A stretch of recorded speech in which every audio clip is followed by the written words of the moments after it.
And hello and welcome to the Chatter Vox Podcast with me, Callum. Me, James. Me, Dave. And this is episode 10. This is our milestone episode. Now we've finally got into double whoop. digits. Whoop! Imagine the sound of like applause from some sort of stock CD that I've managed Praise to the sort out. Eldar Emperor. Yeah, what? Oh. Ignore that. That was heresy. It's going to be dealt with in 10 minutes. Just want to say, little shout out. Thank you so much, guys, to everyone who has been listening so far. Everyone's on the Facebook page. Everyone who's been following us. If you haven't, and it's your first time listening, go into the description. Follow that. We've got a little link tree. There's some stuff you can follow. You can follow us on Instagram, Facebook, all social medias. We're on Spotify, YouTube. Get on. Let your friends know. But yeah, mostly just thank you, guys. It's been a pleasure. We've had a lot of fun doing it so far.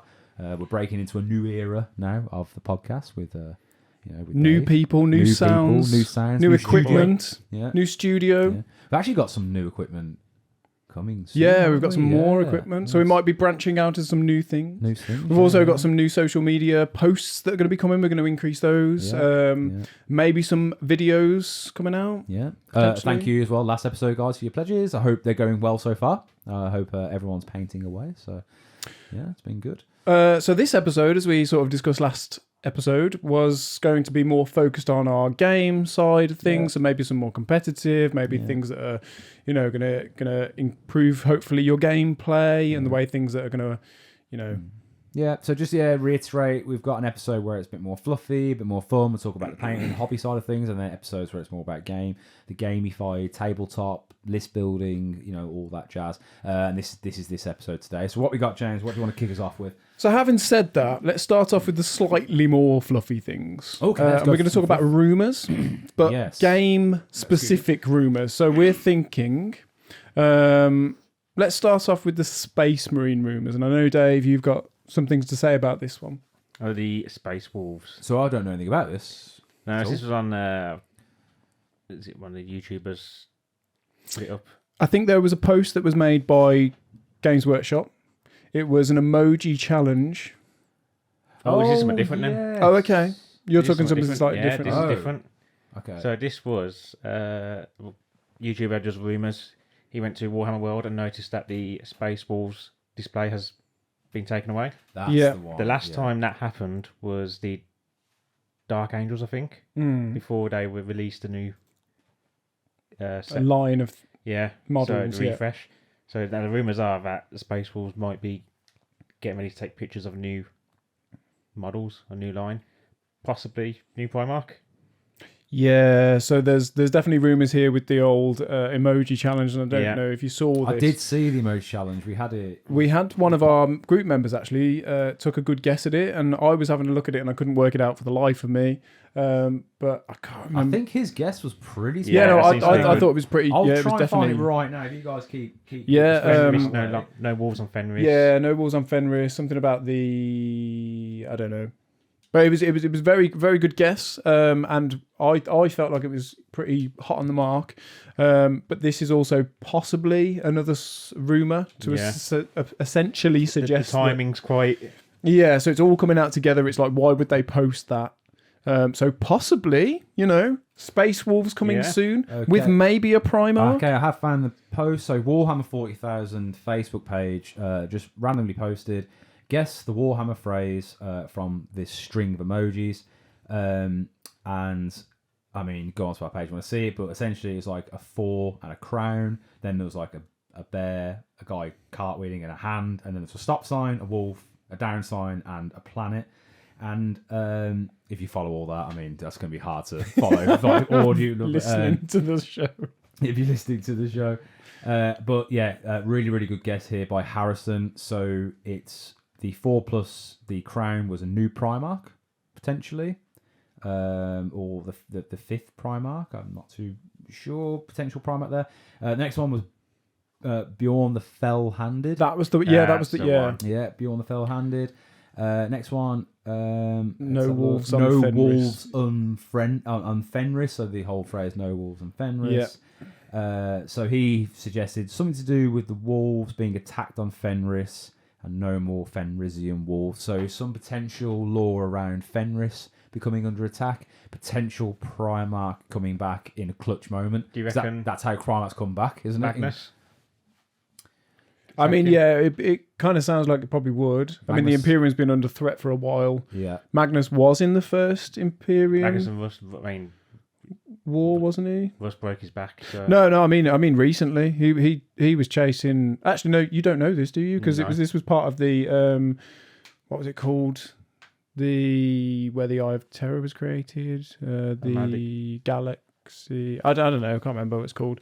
Basically, it's the it's the series that precedes the Dark Imperium, where Gilliman comes back, and it's Psychic Awakening, and I don't know.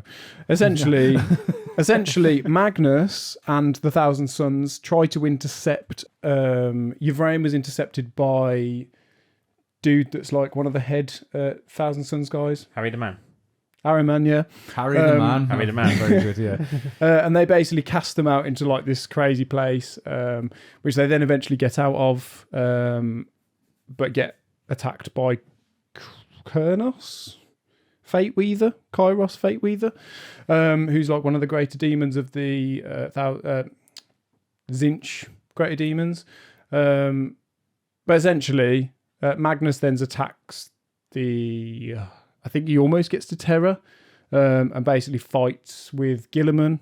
And Gilliman is kind of protected by the Sisters of Silence, because obviously they nullify Magnus's psychic powers. Yeah. Which basically means that, you know, he's Sounds been, yeah, you know, it's really, really good.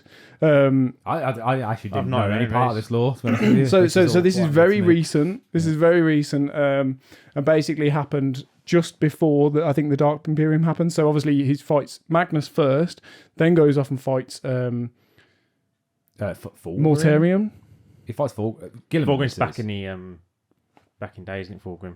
Yeah, that's a previous one. So he gets the Emperor's Sword just before he dies. Yeah, Yeah. about the start of Dark Imperium. So that's 30k. Yeah. That's yeah. based before. Yeah, Yeah. that was before. Okay, yeah, sorry, carry on. We're all getting muddled over ourselves here. And then I think Angron turns up and like wrecks a place that Of course he does. Angry doesn't Ron. he? Angry Ron. I think he blows up some. I don't know enough about this one, but essentially there's like a possibility of fighting the Eye of Terror or something. Nice. And basically he just comes and wrecks that, Yeah. as he does, kills himself doing it, but doesn't care because he just comes back. He's just angry, yeah. And we haven't seen Fulgrim yet, which is a perfect segue into the other thing that we wanted to talk about, which was basically the rumours of. Well, they're not so much rumours anymore, no. It's a Warhammer community article released recently, a couple of weeks ago now, stating that Emperor's Children specific units will have their own index cards. So not codex yet, but index cards. So CSM, the Chaos Space Marines codex, which will be coming out, or potentially has come out at this point. It will have obviously the Chaos Space Marines, but the Emperor's Children specific units, which is Lucius the Eternal, Yeah. and Noise Marines, which I think is the only ones at the moment, will have separate index cards. Now, this is heavily suggesting that the Emperor's Children will have their own codex. I mean, you'd also hope the Primarch was included. Do you remember the Yeah, the 30K fake reveal. Yeah, the 30k fake reveal of Fulgrim, where everyone was just like, oh.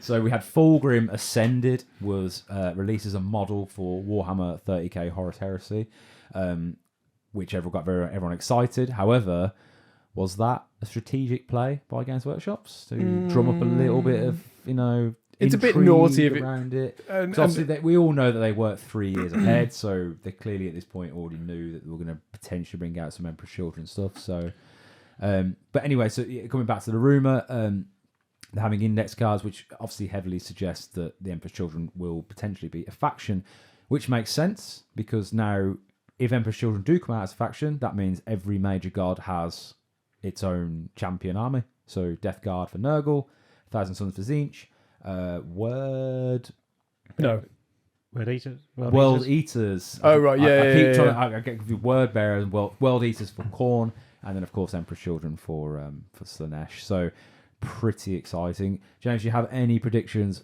if it was to come out as its own codex? How do you think the Emperor's Children would play on the tabletop? They'd probably be slightly faster. Hopefully they'd have something that's a bit flavourful with regards to their weaponry. So a lot of like gory, garish, vivid, like a lot of it's to do with sound, precisely because you can weaponize sound. But I mean, it'd be cool if you could do some sort of vision. I think we're going to see, because it'd be all sensory based. I think we're going to see kind of not maybe full melee because it's kind of like Corn 8 style, but I think we're going to see quite a bit of melee, and I think their melee will be quick. Because obviously they're all about finesse. So maybe fights first. The Horus Heresy books, you had it was Lucius. He was sword Blade master. Blade master. Eidolon was also Eidolon, yeah. Eidolon, he's an absolute idiot. Yeah, he was an idiot. But, favoured the sword, and then I think noise. Noise Marines. You go back to real old school Sineshi armies. I think there was a noise tank. Yeah, that would be really fun, to be fair. Nice if you had tank, like a tank. So yeah. I think we're probably going to, I reckon we'll be looking at, like you said, quick movement, probably lots of attacks in battle, potentially fights first, and I want to say a lot of battle shock as well. Like disruptive. Oh, battle. interesting. I think, battle shock. Yeah, no, because tank pulls up. Screeching speakers causing all sorts of disruption into the enemy lines. So. Yeah, definitely battle shock, and that might have like impacts on, say, your opponent's movement or their ability to, maybe they have a leadership, lower leaderships and things. Something to soften them up before you charge in. Because there's a really nice model for the the Slaneshi units, which is basically like a mirror, and it's like it's kind of like the mirror that shows you your ultimate dream, your ultimate like fantasy, and like the idea is that you can't take your eyes off it. So this is what I mean, this real affecting your emotions, dazzling kind of, so You were going to say something? Sorry, go on, Dave. You're poised. The Screamer Killer screams, don't it? And that causes battle shock. Yeah, so there's no reason why. Sound waves using psychic energy to kind of like baffle and it would ruin your senses, because that's the idea. It's like especially with a helmet on and so probably a lot of battle shock, and I think battle shock, anything basically to soften up your opponent before you get in there. A lot of objective taking. Fabius Boyle, is he going to be in it, or is he going to I think he's broken away from the Emperor's Children. He is still Emperor's Children. He's on his own, in his own little like. I don't think he's getting an index card. I think he's staying in the CSM. Codex. I wonder though if he gets like a shoot off. So you'd have Emperor's Children, but like he would have his own set of models, and if you take him, you then have to take. You know how they do like with the difference between the Yunari and the Eldar. He's got his own potentially men, hasn't he? I can't remember what they're called. Yeah, no, I know what you mean, but I can't think of them. That's why I didn't mention them. No, new men, no. Yeah, no, he's basically created his own little, He's trying to create the perfect human. Yeah, no, and actually that would be interesting as well. To be fair, it could be a case as well, like Death Guard, Thousand Suns, and World Eaters can take Hellbrutes. It's kind of like, as in like they are a unit, but each army can take it. Maybe Fabius Bowl, he's in CSM, but he's allowed into Emperor's Children as well, whereas he's not allowed into the other units. Potentially, it's like an allied unit. Oh, I see what you mean. I was trying to say, like, he's kind of like he's a cross army, but again, this is complete speculation. It could be completely different. Might not get a codex, you don't know. We'll see about that.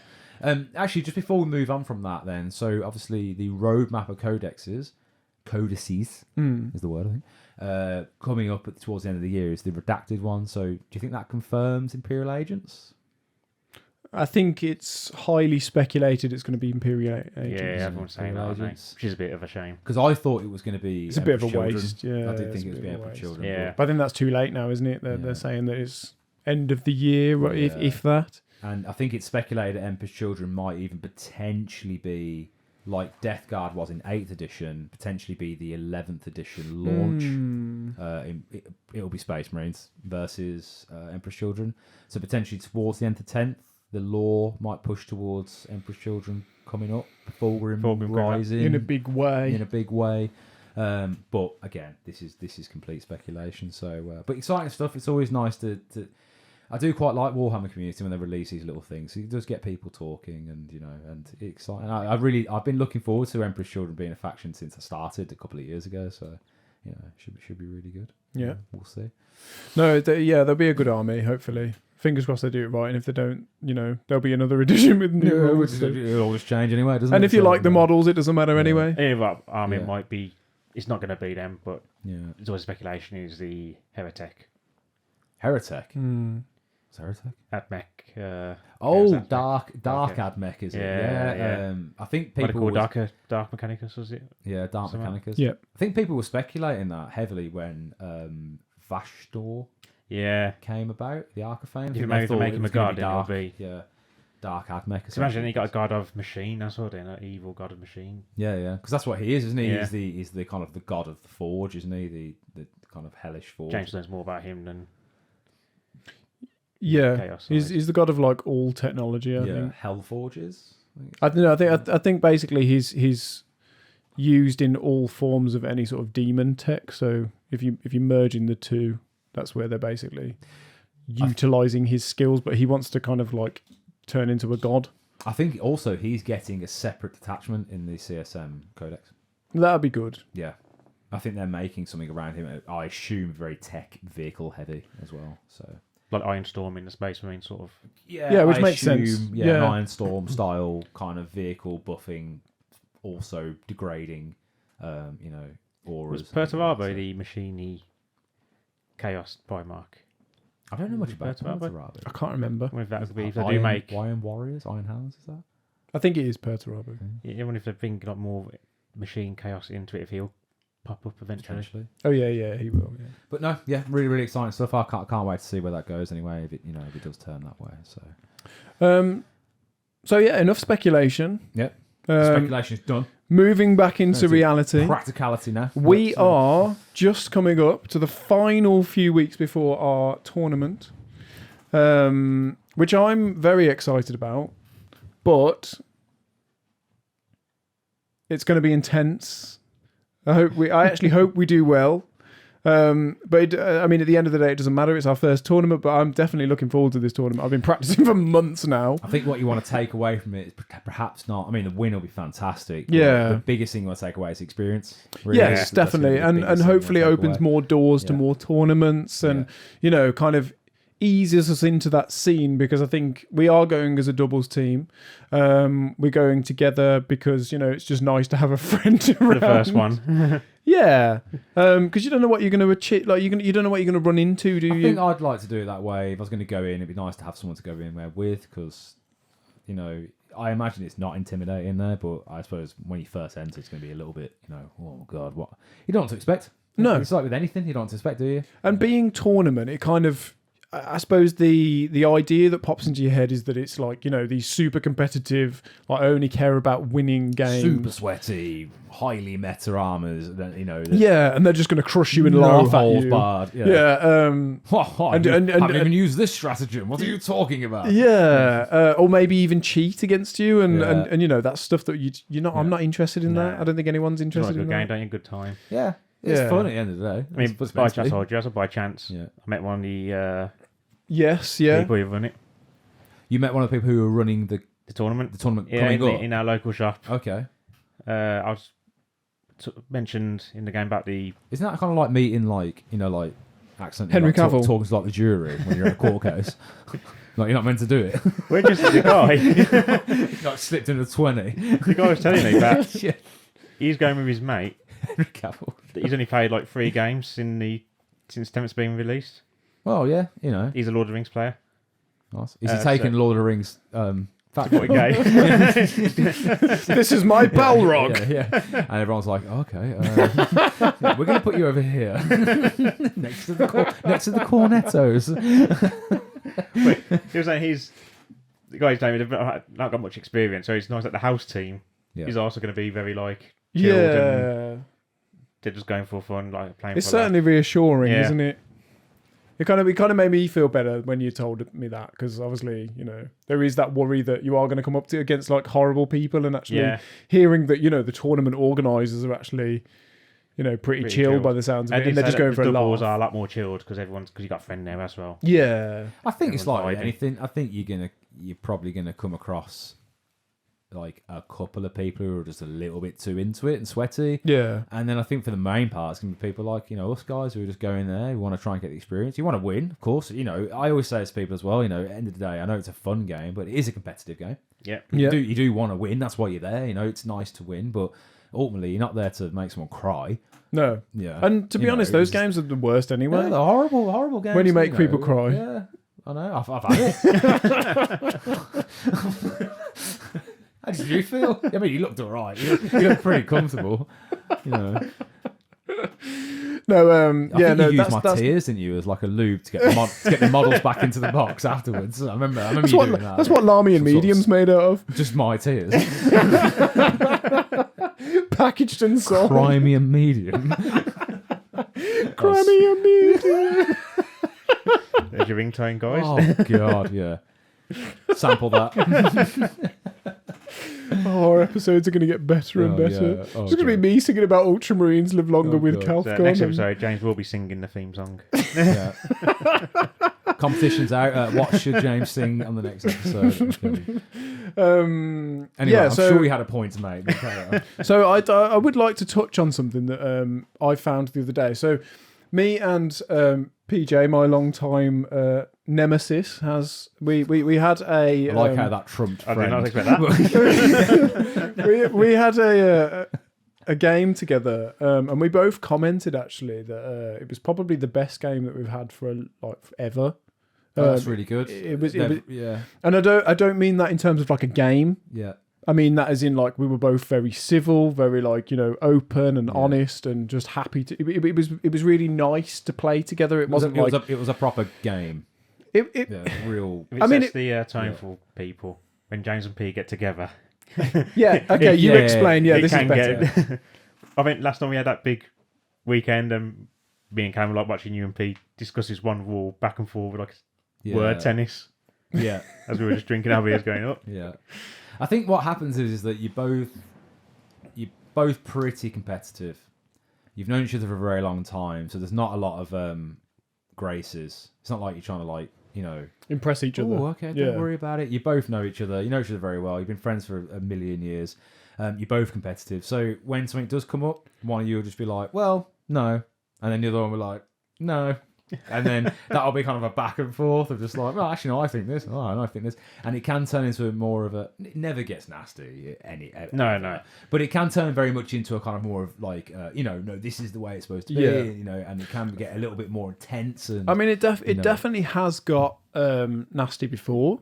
Oh, okay. It definitely has got nasty before. We've come away thinking this has not been pleasant. It's been quite unenjoyable, and that's something. I mean, it's probably both of us really. And I know. I've spoken to people before who've said similar things where there's a rule that's not gone someone's way, and then next thing you know, they're kind of less likely to say, oh, can I take this thing back? Oh, no, you can't. And obviously the fact that you can't then take that back, the other person then goes, well, you didn't let me take that back, so I'm not going to let you take that back. And, it gets out of hand. I've been in this situation, and it's almost like that kind of, what's the word for it? It's like an escalation.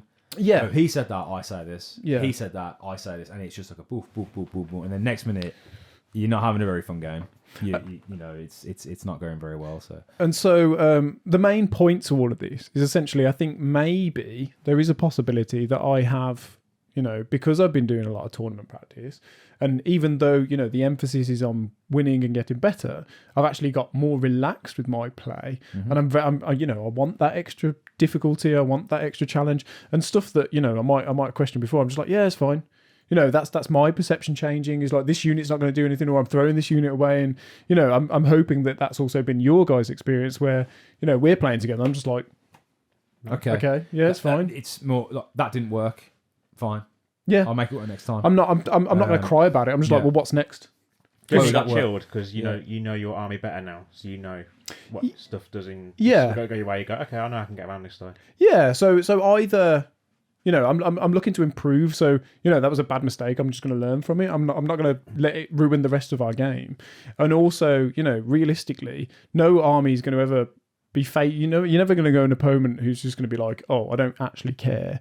So you're gonna, of course not. No. Never. You're gonna lose. You're guaranteed to lose things. So having that expectation of I'm not going to lose anything is not realistic. And I've had this before. It's like you can't. And when I say I had it before, I've seen it, but I've done it myself a lot as well. Like you've got this new model, you've got this new unit, which you've in your head you're like, oh my god, they're going to do so well, and then you become almost like fearful they're going to get hurt. But you have got to treat it like a game of chess. Yeah. In chess, you just lose pieces. Yeah, and lose pieces is part of the game. So you've got to they're going to go forward. What's the risk reward? It goes this way and that. If they get killed, because of a really nice roll or slightly out of position, okay, they're gone.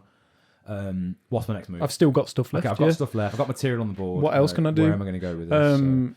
And actually, that's a really good analogy. I thought about that the other day. I said I don't get upset when I'm playing chess and I lose, a pawn or a king. 3, 4. Well, obviously, pawns, I get 5, the king's a bit late, but you might want to get upset when you lost the king, like a castle or something. But you're like, well, it's a trade, isn't it? It's like this has now got me into this position, which might allow me to do the next thing. Yeah. And, there's more value in units than just killing things. Sometimes being a bullet sponge is important. Yeah. Sometimes being like something that can run over and do an action is important. Yeah. Like everything has a job. It's not just about killing the opponent's things. But my main point here is that, it's this whole idea of a tournament player is going to be this like horrible, nasty thing. But actually, they're probably more relaxed than the normal players because they probably understand the game better. And therefore have a more realistic view. And also, it's just a game to them. It's not like I know I've lost this thing and now my whole world's ending, or that's my new painted model. It's just okay, that's a thing. I've put that in this position to do this other thing. It's actually quite similar to when, because I've said before, I do martial arts. I used to do karate and kickbox and all that kind of stuff. You ever fought a black belt? It's generally very, very scary, but they know what they're doing, so just relax. You ever fought a white belt who doesn't know what they're doing? It's horrible. Oh, we see what you mean. Yeah, it's crazy. They're panicky. Because they're kind of like all over the place. Yeah. I assume it's the same kind of thing. There's no control Someone there. who is very much more new to the game, they're going to be making very panicky moves. They're going to be moving here, there, and that. They're going to get a little bit more, And again, not picking on anyone. I've done exactly the same thing. You get more upset when things go the wrong way. Then when things go the wrong way, you start to lose your head a little bit. Yes. You take that kind of proverbial black belt in it, someone who is competition strong and competition hardened. Okay, that's gone. All right, I can chill. I can relax. Okay, what's the next thing coming up? Start to sweat when you start to lose everything and things. But But usually, I suppose at that point you're in turn 3, coming into turn 4. That's when you start the nitty gritty happens. And for me, turn 3 and 4, for me, that's the game. Yeah, that's where the game really starts to seep in. So because things start changing at that point, don't they? It's either you've got a big lead, and you might be losing stuff, but can you hold your lead? Can you hold it? Or you're a grindy.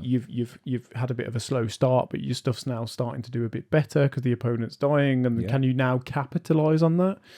And also going back to this game. Not only was it a very good game, it was also a very good game technically. So the game itself was a Necrons versus Sisters battle. Essentially, as far as I understand, this is the hardest battle a Sisters player can go against.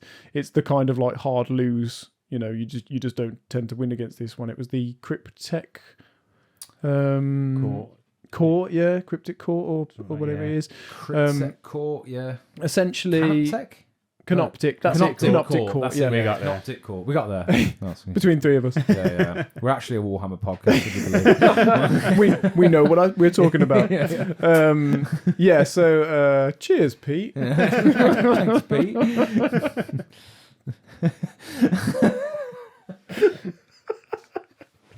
Anyway, you got to mention, pal.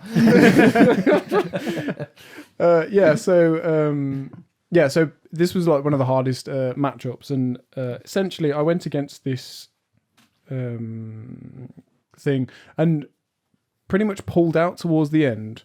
I felt like I was losing quite a lot. And in this last turn, I just felt like it was just going to be a bunch of rolling. And me and Pete actually being friends, believe it or not, we wanted to hang out together after the game because he lives miles away from Unheard of. And I thought, instead of just rolling dice, I'm just going to go, hang out with my friend. But What I should have done is stayed in the game, because there was a possibility that I realised post-game that I could have won. Predominantly because I did manage to have some good lead on points, and the points that I got were, they weren't. I didn't have a great start with regards to cards, but towards the end, P had already kind of picked up most of the cards. So he was running a little bit dry. Yeah, so his card draws were going to be worse. Yeah. Mine were going to be ones that I could Better. capitalise on. Yeah, I understand. And where he was positioned, he couldn't get to the units or the areas that would have got him the cards. There was, certain draws that would have changed that. However, I felt, we would have needed to play that last turn to see what we drew, but hypothetically there was a possibility, and I kind of threw in the towel. I think the secondary game is a whole other game, because you can, if you're really smart about it, you can read your opponent's secondaries coming up, and if they come out, and it can be really devastating. I think when someone comes out turn 1, 2, real nice secondaries, things that where you need to get to the center of the board, or which is what it's where you're going anyway. And you're pulling something like, you got to go to the corner of the board, but it's pulling you away from it. They can seem really painful, but you got to remember though that you're going to get that later on, and then he's going to get, or he or she is going to get that later on as well. So next half of the game, they might be pulling away, and you might be pushing forward. So you got to remember that if they're getting good stuff at the start, they're not going to get good stuff at the end, and vice versa. I definitely think learning your secondary deck is really helpful. I have not, because I'm now it's very, very important. Yeah, I'm now doing things like, I'm going to put this unit over here for when I draw this card. This turns up. So I'm in a position to score X, Y, and Z. Yeah. And then you've got options. Whereas if you haven't made that preemptive movement prior to that turn, you're then wasting a turn to move back or move left and right. Or you might be I haven't seen take it down yet. Yeah. And there's a tank there. I'm going to start moving my position in here, because I feel like, there it is, take it down, it's there. Boom. I've got those points now ready. So I think that let me down on this game, because I drew take it down, and I think it was the assassinate quite early on. Yeah. I did send you the thing, which I was hoping you would pull out for me. But basically, it was it was cards that were pretty difficult for me to get, and I think Necrons being Necrons were almost unkillable. They're annoying. They're really annoying. They're very annoying. And I think on the bring it down, I think I got 2 in the same turn down to 1 wound, a vehicle and the Catan, and just could not kill them. They also have some really janky, nasty stuff where any unit in their army pay a CP, they can just go, I'm making a reactionary move now, and just move away from you. The reactionary moves are really strong. There's such a sting when it actually happens, because you've got this thing in your head. You're like, right, I know where I want to go. And then it's just like, I'm going to move, and it's like, are you for real? Yeah. And now I'm out of position. Yeah, and that's the problem. Yeah, so they're incredible, because you can move out of line of sight, so they can't shoot you or do anything, and then you can move back in. Yeah. And if you've spent 3 units setting up that movement, and then you just move that whole model out, that's so horrible. No, yeah. But not only that, they also have a make a unit lone operative. So I went to shoot at his Catan, And he's just like, no. And he went, nah. Oh, Adam, got something like that. But a Catan!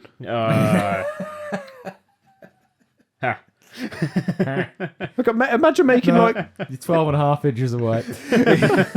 Not possible. That was the other thing. I was 12 and a half inches away. You can't see him. With a bunch of melter guns. Oh, mate. Yeah, particularly. I think redeployment's another big. Redeploy. Yeah, which got me I was saying about the scouts, where and talk about moving out of position, and the game against my mate's Matt. He put his scouts down. I completely forgot that they can. Yeah, uppy downy. Up and down, yeah. So I thought, that used to be a really strong move for Space Marines in 9th edition when I first joined. I was asking people, I'm very new to the game, what's the best thing to do? And they were like, mobility, huge. Set up, redeploy. So any ability that gives you the ability to move around outside of your own turn, really strong. Yeah, and these scouts, I went for scouts because they were there, giving me a bit of jip. Just got close, end of my turn, they went. Those left. Brilliant. So now I'm. Yeah. Can't do any of my secondaries now because you took them off the board. So and you were saying this about the scouts, weren't you? That they had this ability just to pop on and off, and the get secondaries and. Guided assassin at a time. Yeah, those sort of abilities are amazing because if you look at a lot of these scoring abilities and the high scoring abilities, it's investigate signals. Yeah, you've also got capture enemy outposts, and you got engage on all fronts. Yeah, all the ones that are like getting to your enemy objectives, and also the primaries on objectives on your opponent's deployment zone are usually better than the ones that mid game, mid board in your own. Engage on all fronts is so strong for armies with mobility. It's ridiculous because if you've got a mobile army, you can really move around quite easily. I'm talking by turn 3 easily. You've got it. You're all over the place. So that ability to scout in and out, just in and out the board, then you just going to. It's really good, and strong. it's always going to be a threat. It's not like you can kind of be like, oh, all your deep strikes in now. You're like, well, I've still got a unit that can come up. And down. Yeah. All game. Deployed teleport home, it's always more if you get your opponent's deployment zone. Yeah, I think it's like a massive, it's like 5 points like extra or something like that. Yeah, exactly. I can't remember the rule exactly. But that's what I mean. Yeah. Deploy. Yeah. And if you're on the Dawn of War, we got the lengthways. Yeah, that's a big deployment zone. So. Exactly. Yeah, it's hard. You go anywhere into that. And if you draw deployed teleport hammer and engage on all fronts. Yeah. You got 2 there, haven't you? Yeah, exactly. One scout unit, 1 60-point scout, how much it costs. It's just a really, really good skill. Like anything that can go up and down. I mean, just deep striking itself is strong, or even reserves, strategic reserves can do it.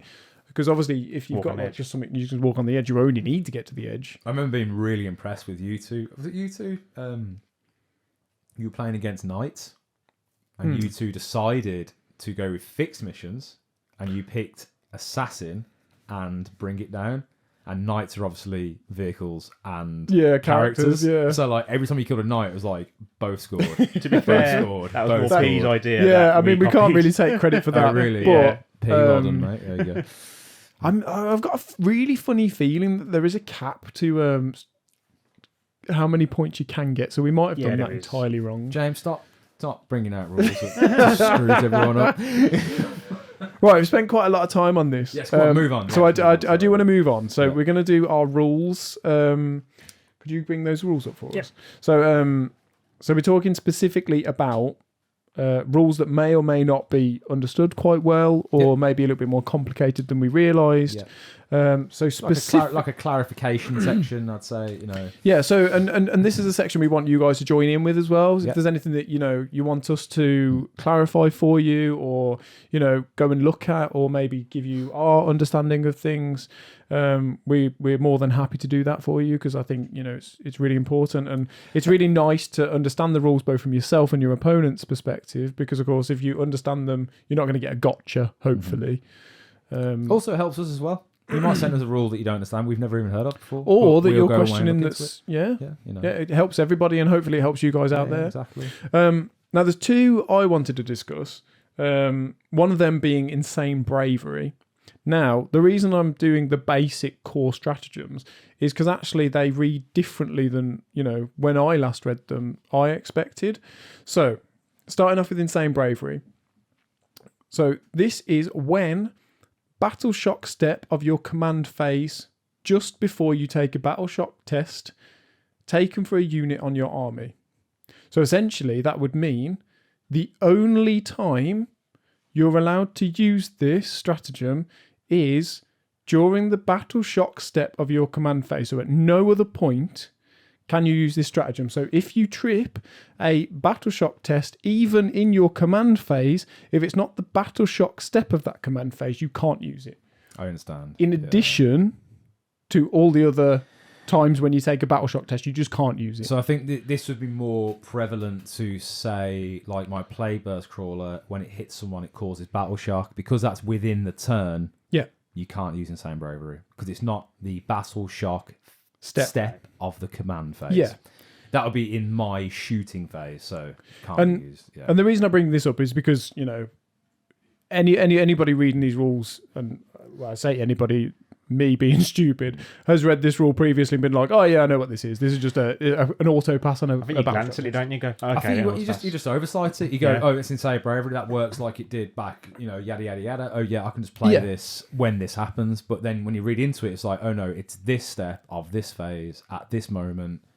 It's an important clarification, because obviously if you're playing it the other way, where you use it at any moment, you can just save an objective. Another part of that as well is the You can only use it once. You can use it once, and you can't roll, fail, and go, oh, no, using Saint Bravery. Yeah, so there was a clarification, which basically said that you can't. It used to read in a way that said once you fail a roll, you can then use it.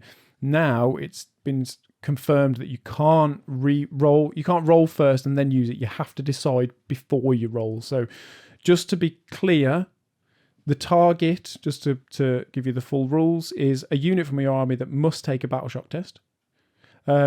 Effect is that you automatically pass it, and then the restrictions are you can't use this stratagem more than once. More than once per game. For the whole game, yeah. Yeah. That's okay. See what we mean? So, you know, not even like turn or phase or anything like that. And so, and just to clarify what you're saying before, you can't roll, fail, and go, okay, insane bravery. It has to be either you roll, you need to decide before or insane bravery. Okay. And how many CP is that? That was 1 CP, I think. 1 CP, okay. Yeah, 1 CP. Yeah. It used to be 2. Was it always been 1? I think I'd like to say 2, but I don't think it is. I think it's always been 1.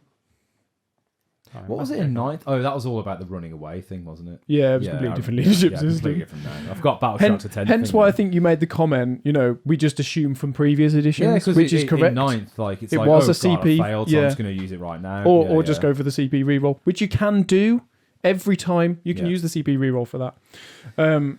Now, talking about CP rerolls, I am going to also clarify the CP reroll rule. Now, don't switch off. This is the command reroll rule. Yeah, so don't switch off just yet. You may think you know this rule, but I'm James, hoping that I'm going to help you here. So this states, and listen very closely, when any phase, just after you make an advance roll, a charge roll, a desperate escape test, a hazardous test, a hit roll, a wound roll, a damage roll, saving throw for a model, or to determine the number of attacks made with a weapon equipped by a model in that unit. The target is a unit from your army, and the effect is that you re-roll the roll, test, or saving throw. The reason I pulled this out is because of the words desperate escape test, which I didn't know, so you can re-roll that one, or a hazardous test. So I think everybody else knows that you can re-roll an advance roll, a charge roll, a wound roll, a damage roll, a saving roll. All the basics, basically. All the basic stuff, but it's essentially the desperate escape test or a hazardous test. So if you have to escape and you're trying to get out of a unit that's locked you in, or you've failed a battle shock test, but you think this is the best option, and you roll a bunch of 1s or even 2s, you can re-roll at least one of them, and then also a hazardous test. So there's a couple of times when I have had a character that's done a hazardous thing and just killed themselves, and you're just like, oh my god. Okay, yeah, so you can re-roll hazard. Okay, that's pretty strong, because rolling a 1's pretty uncommon. Yeah, it's not super common, but it could be the difference between keeping a unit alive, an entire character. Yeah, especially alive. like if you look at like Space Marine and Scepter squads, there's only 3.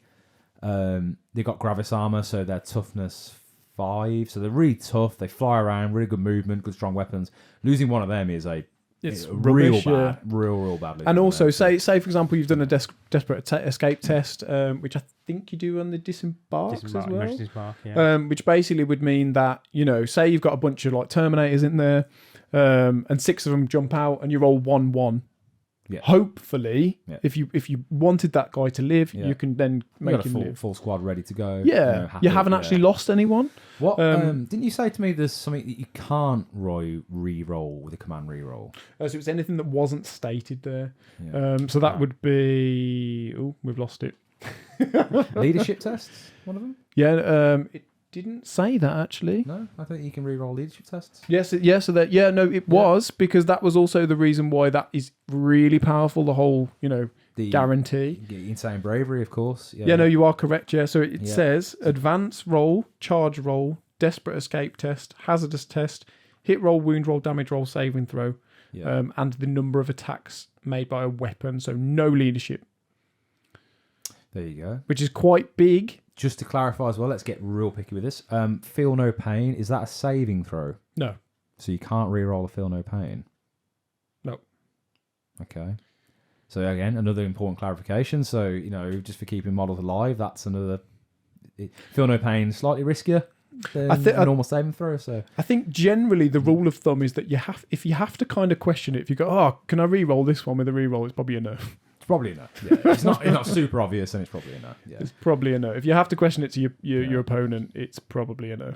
Well, thank you then. Is that all your rules clarifications? That was for the time being. It's important to know, and I think as well, it's important to look back at the core stratagems and even the most core rules as well, because I think, like you said, me not so much because I've only been playing for a few years, but you guys have been playing for a number of years.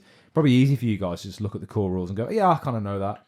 Oh, that's just like this. Yeah, I'm fine with that. Yeah. But actually, it turns out the wording's been just ever so slightly changed, and then that's going to change things in the new edition, going forward. And you don't. And I suppose you're learning this now because you're going to a tournament. End of the day, you don't have some guy catching you out going, "Oh no, you can't actually re-roll that." Yeah. And then you're like, "Well, I was kind of banking hoping on it, on that one there." So really important. The scout was one that got me. That Pure Todd Ingram found. With the scout, you can scout and then get into a vehicle. Yeah, so you need to describe this one if you want to. So it says Scout unit, Scout X, unit can make a normal move of up to X before turn begins. So because it's a normal move, you can embark into a vehicle because it's a normal move. So you can set a vehicle up somewhere, and then they can scout into the vehicle. Well, you know how really good this gets. So the idea with Tau, which is one of the number one player found, you can put Dark Strider, I think his name is. He gets infiltrate. Put that in the vehicle. So the vehicle's now got infiltrate. You put a vehicle further up. You put another Pathfinders further up to screen off. So it's like chain moving. Yeah, then the Pathfinders scout into the vehicle. But you could also you could also put your vehicle behind a wall. That's it. Yeah. So what you could do is you could basically go 3 inches further than you would have been able to prior to that, because obviously you can embark within a vehicle within 3 inches. Right. I think I'll just paint my model. But yeah, it's basically it's the fact that they haven't said that you can't do it, which allows you to do it. The only thing that says it is if this guy found as one of, as far as I know, the guy picked it up after like 9 months of attempt being released, because the actual wording is it makes normal move. Yeah. And this is it, there's it's an odd game. I think when you learn it, it's simple. I think what happens is you look at it, you go, it's complicated. You learn it, you go, oh, it's simple. Then you really learn it and go, well, actually, it's a little bit more complicated. It's an up and down scale. Yeah. The what's it called? The Dunning-Kruger effect. It's like, oh, I've got this. Oh no, I haven't got this actually. Yeah. So yeah, really interesting. It's what makes it so fun, I think. Yeah. Yeah, and it's finding all these little, these little things that give you like a bit of an advantage or a different way to play. I think they're called technicals. Yeah. So it's just a skill based way of doing things. And again, just to reiterate, we said this in many other episodes before, if you are getting into Warhammer and you are a new player, discuss with your opponent beforehand about how you think things should go, and I'm pretty sure everyone's happy to talk about it and, put down the rules. We've said before, haven't we, James, that I think communication between you and your opponent prior to the game beginning or even prior to a turn is so key to your ability to have fun playing the game. It just preemptively stops. Yeah, just make sure everyone's on board with what's going on and nothing wild's going to come out, out the dark. Especially if you're a newer player as well, because it can be a bit, those gotcha moments can be a bit of a sting as well. So even if it's something as simple as, is that dice cocked? But how are we doing cocked dice? That's the big one. I have read, and I play it this way: if you can't balance another dice on top of it, it's cocked. But that's a discussion that you need to have. Of course, because if you haven't had that, and someone just goes no cock dice ever, that's their way of doing it. If that's different to your way of doing it, it has to be a discussion. I would play it dice slide, because I think 9 times out of 10, you put a dice on top of it and it falls off. It's pretty obviously cocked. I play it that way, and most of the time, I suppose there's probably moments where might have slippy dice though. Might have really well, I do oil my dice, to be honest with you. But you might put a dice in there and it just sticks to it, even Make though it's su- like make a sure I- 90-degree angle. You know, If I like the result, I'm just going to use my sticky dice. yeah. If I don't like the result, I'm going to use the slippy dice. Can I use the one I sneezed on? So the way we play it is usually, if it's clearly looks like it's going to land on that number, Yeah, or if we you give it a little yeah. tap on... Yeah. Yeah, Would it fall down? Yeah. Sometimes it will like land on a base of someone's model, and it's like Yeah. it was clearly It's going to land clearly on. that. Very obviously a 3. Well, I think when it's a 6, it's clearly going to land on it, and when it's a 1, it's cocked. Yeah. No, I think That's that's what how I the play discussion it. of, Yeah, like, yeah. If it's... We're playing it, if it's cocked slightly, then everything should be cocked, then you can't just have it... Yeah. Just, you know, we're playing it flat or... Yeah. I think more recently I've just gone with no cocked. So Anti-cock. you're an anti-cock. And when you say no cock, do you mean as in like, as in you just let it go? No, you just Or you re-roll it. Re-roll it. Re-roll, Okay, yeah. right. I see. Yeah. I think that's the safest way to do it. I think it stops every argument. Yeah. Just like everything's re-rolled. Yeah. But that's new to me. That's how I'm liking it at the moment. Unless I re-roll a 6 into a 1. In that case, you're gonna get Rochambeau'd. What I'm saying is, to bring up the conversation of dice cock, you got to have balls. To bring You need the balls to talk to about talk the to your cock. opponent about cock Like dice. most of our episodes are slowly declining into some sort of It's all right. underhand. It's all right. We're like 40 minutes in now. So Yeah, it's fine. I think 50, we're actually 51 minutes into the episode. 51 minutes. 51. We have around 10 minutes. 10 minutes ago. Anything else you want to cover in this rules clarification and game episode? No more No, rules for the nothing, moment. no. Gonna I bore. would like to throw a random thing out there. Now, I don't know about you guys, but I am getting older. I try not to. However, the march of time is slowly decaying. Sadly, I wasn't born an elder. Yeah. I feel like I was more born like a squig. Just a little nurgle. Yeah, like a nurgling. nurgling, yeah. Some kind of like goblin type little bag of shit. That's how much we think of it ourselves. Yeah. We're Oh, yeah, nurglings. yeah. Well, we're British, aren't we? So it's nothing but self-deprecation until the end of our days. Obviously, Cavill's the Emperor, so we said that last time. Oh, of course, yeah. Obviously. I've been meaning to call him actually, Henry. Yeah, Sorry, I Matt. mean, we did have the interlude call. Yeah. He's left me- Even though we haven't even released the episode yet. No. But He's left me a few voicemails. he sensed it through the. Sorry. Anyway, go ahead. Yeah, so obviously we're all getting a bit older. I have, I get quite a little bit tired sometimes, and I think especially if you're going to go to a tournament. Is this an advert? There's a plug here somewhere. He's getting paid for someone. That's why I take hymns.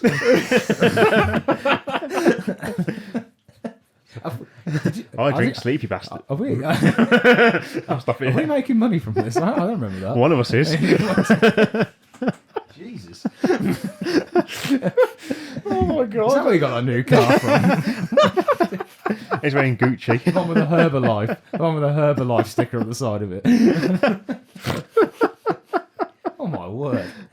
Sorry, ladies and gentlemen. This is a deal. We need to go and have a discussion. Sorry, bear with us. Okay, anyway, right, sorry, go ahead. So anyway, take this Herbalife. Yeah, anyway, so. Viagra. Yeah. No, yeah. So basically, I'm talking about fitness. So if you're standing around a table for 3 hours, but then you times that by 3, and then you got 16 hours worth of games in. Yeah. Would it be worth getting fit before a game? Like trying to I think so. Yeah. From what I've seen, I think it would be help to get fit. Yeah. But I saw some on channels, I can't remember what channel it was, they said, someone asked this question about keeping awake and good practice and that, and they said try and get a bottle of water in between each game. that's probably a good shout. That was I think hydration's huge. Yeah, they said mostly for just your brain power as well. Just just staying alert. I know that on days where I really drink, so like today I've had 3 litres of water, and on those days it feels like I've had a few coffees. Like I feel pretty awake, but I know sometimes I'm really bad with it. I'm really bad with hydration. You just feel done. So the tournament we're going to, the guy did say we usually having to have table service, but in a Table doubles, service. in a doubles they usually say you got a partner, so one usually goes to the bar. Yeah, it's a good Bar. shout actually. Yeah. Vodka and Coke, sir. There's a bar there. It's a license. But I think when it That's comes, good to be fair. I think when it comes to physicality as well, absolutely. I used to work retail jobs, and when I first started, it's 8 hours on your feet. couple of hours in, you're done. Yeah. And when I've sort of, you know, because of my experience standing up, I've had a lot of jobs where I've been moving around. Being at the game table, I'm okay with it, but certainly towards the end of a game, you're thinking about your feet. And it's like, man, I'm hurting. And if you're doing that multiple games, it could deter away from your concentration on the game. Exactly. Yeah. That's where I wear insoles, and you can buy them. Well, we watched that game. Online, he's saying that final, just Thousand Suns against someone. He said they're just tired. Yeah, I think they started getting a bit bickery, didn't they? Like, I just want to concede. Anything that's going to give you anything's going to give you the upper hand. Anything's going to give you, any sort of advantage. Steroids, I'd take steroids for you right now. Testosterone. I did hear a funny story actually. Oh, God, really? No. So apparently there's a chap. I found it really funny, but I don't think the player did. He says he made a complaint about this guy that was I think he was like an Orcs player or something. No, I think he might have been a World Eater, which actually really fits really well. Yeah. But I think like whilst he was taking his turn, he was like being like really loud and aggressive. Was he making these noises? I've heard this. And then apparently on the opponent's turn, he'd like do push-ups and like start like jumping around him and like shouting like for the skull throne and stuff, and like it was really upsetting. And his opponent's just like, I don't want to play anymore. I'm done. Stop doing push-ups, please, on the table. Yeah. The best thing to do in that case is just get next to him, just start cycling around trying to beat him at push-ups. Yeah. I actually thought that was really like thematic. You know, it's like shouting war. I read a story once that there was a local group. I can't remember where I read it now, but they said there was some Orcs players, and apparently they were just like hilarious. Really? They'd just be shouting and that's great. Yeah, like, but they'd be playing like Orcs, and they just said the guys were clearly just having a good time. Yeah, you know what I mean? Like, it didn't matter how many models they lost. In fact, I'm pretty sure they lost models just from him smashing them around. Yeah. But yeah, I think, if you do play into your army, I think it can be quite fun. Yeah. I mean, I probably won't play into Death Guard because it means turning up just unwashed. I mean, covered in soil. Well, I mean, I'm getting there, so I'm working towards it. So. Yeah, okay, no. Yeah. We happy? Any more points you want to? I think the only other thing would be combat patrols, maybe. If you wanted to discuss them and refreshing. Unless you want to leave that for another episode. Have a full discussion, because I know we get into time now. But no, we'll talk, because we'll do it next time. We'll do it next time, because we want to discuss combat patrols. Because obviously, Games Workshop's with each codex release, there's going to be a refresh of the combat patrols. So Space Marines have had a new one. Tyranids had a new one. Tau had a new one. The codex. No, combat patrol. Combat patrol. Yes. Yeah, refresh combat patrol. Orcs just had a new one. You got it, yeah. Like I said, we'll discuss this next. Good conversation. It's an important conversation, but I want just get everyone's thoughts and feelings on it. In fact, before the next episode, if you collect an army and you have had your combat patrol refreshed, let us know what you think. It's a good idea. Yeah. I know Space Marines is probably not the best. It's quite a minimalist force, and it seems to be the same price for quite a lot less plastic. But I mean, you always get a new lieutenant, the newest lieutenant. I do like a lieutenant. I don't get enough, I don't think. I'm waiting for the lieutenant tank. Tank commander. Tank commander. But yeah, we'll discuss that next time. So join us next time for that, and we'll go through a lot more laughs and gameplay. Probably must point out that we don't condone steroid. Dave doesn't, I do. There we go. No, we do not condone any sort of drug taking or any sort of cheating at Warhammer events. Coffee's fine though. Or any sort of item plug to get money if we don't know about it, James. Yeah, James, you want to start? Yeah. We have a real stern discussion after this podcast about this Herbalife that you've been pushing on. I'm wearing that OnlyFans t-shirt. Yeah. What's that about? Oh yeah. Oh, we do. Yeah, we might. Yeah. We're doing it. What? Again? We're going to cut it off here. Okay, this has been a fantastic episode, guys. Let us know what you think. Like and subscribe. Go into the description, get onto our link tree. You can find us on all the social medias: YouTube, Spotify, Apple Music, Amazon Music as well. If you like this episode, then rate it. Let us know. Let us know what you think we could change. Let us know what you like a lot. And you guys out there who are currently already listening, get on your pledges. Let us know how they're going. I hope they're going fantastic. I know mine is at this point. This is really uncomfortable. Yeah, thank you for that, Dave, by the way. Very nice visual there. Dave. Okay, so that's the end of the day. So that's it from me, Callum. Me, Dave. Me, James. Very confusing, and a happy hammering, guys. Have a good one.